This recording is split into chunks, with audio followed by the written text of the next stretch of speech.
बाबा साहब डॉक्टर भीमराव अंबेडकर एक ऐसा नाम जो भारतीय इतिहास के पन्नों पर स्वर्ण अक्षरों में अंकित है। वे न केवल एक महान विधिवेत्ता और समाज सुधारक थे, बल्कि करोड़ों वंचितों और दलितों के लिए एक उम्मीद की किरण थे। उन्होंने अपना पूरा जीवन सामाजिक न्याय और समानता के लिए समर्पित कर दिया। लेकिन इस महान व्यक्तित्व को भी अपने बचपन और युवावस्था में अमानवीय भेदभाव और तिरस्कार का सामना करना पड़ा, जिसकी एक मार्मिक घटना उन्हें पानी तक पीने न देने से जुड़ी हुई है। ये कहानी उस समय के भारतीय समाज में व्याप्त जातिवाद की गहरी जड़ों और उसके क्रूर चेहरे को उजागर करती है।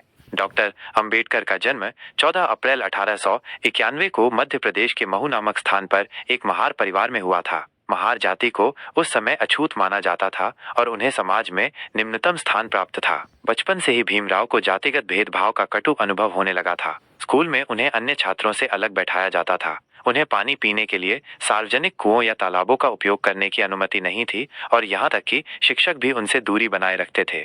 ऐसी ही एक हृदय विदारक घटना तब घटी जब बालक भीमराव अपने बड़े भाई के साथ अपने पिता से मिलने के लिए महाराष्ट्र के कोरेगांव जा रहे थे। वे दोनों बच्चे थे और उन्हें रास्ते की जानकारी नहीं थी। जब वे एक स्टेशन पर उतरे तो उन्हें आगे जाने के लिए कोई साधन नहीं मिला। काफी देर इंतजार करने के बाद उन्हें एक बैलगाड़ी मिली, लेकिन गाड़ीवान उनकी जाति जानने के बाद उन्हें ले जाने से हिचकिचा रहा था। बच्चों के बार बार आग्रह करने और दुगुना किराया देने की पेशकश के बाद वह अनिच्छा से तैयार हुआ, लेकिन उसने शर्त रखी कि वे गाड़ी में नहीं बैठेंगे बल्कि उसके पीछे पैदल चलेंगे। गर्मी का मौसम था और धूल भरी सड़क पर चलते चलते दोनों भाई बुरी तरह से थक गए थे और उनकी प्यास से बुरी हालत हो रही थी। रास्ते में उन्हें कई कुएं और जलाशय दिखाई दिए, लेकिन उन्हें ये अच्छी तरह से पता था कि उन्हें इनमें से पानी पीने की अनुमति नहीं मिलेगी। यदि वे ऐसा करने की कोशिश करते तो उन्हें कठोर दंड भुगतना पड़ता। उस समय अछूतों को सार्वजनिक जल स्रोतों को छूना भी अपवित्र माना जाता था। प्यास से व्याकुल दोनों भाइयों ने हिम्मत करके एक गांव के पास एक व्यक्ति से पानी मांगा। उस व्यक्ति ने जब उनकी जाति पूछी और उन्हें महार बताया गया तो उसने तुरंत पानी देने से इनकार कर दिया। उसने कहा कि यदि वे उसे छू लेंगे तो उसका बर्तन और पानी दोनों अपवित्र हो जाएंगे। बच्चों ने बहुत मिन्नतें की, अपनी प्यास का वास्ता दिया, लेकिन उस व्यक्ति का हृदय नहीं पिघला।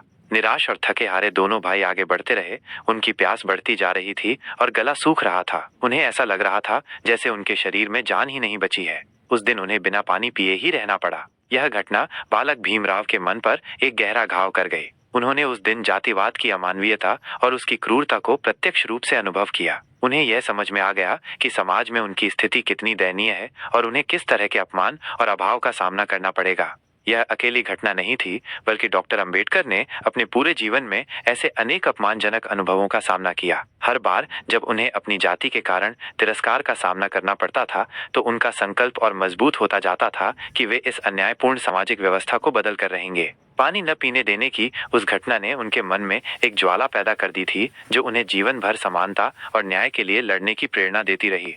बड़े होकर डॉक्टर अंबेडकर ने उच्च शिक्षा प्राप्त की और एक महान विद्वान बने। उन्होंने भारतीय संविधान के निर्माण में महत्वपूर्ण भूमिका निभाई और दलितों और अन्य वंचित वर्गों के अधिकारों की रक्षा के लिए अथक प्रयास किए। उन्होंने न केवल कानून बनाए, बल्कि लोगों को अपने अधिकारों के लिए लड़ने और सामाजिक भेदभाव के खिलाफ आवाज उठाने के लिए भी प्रेरित किया।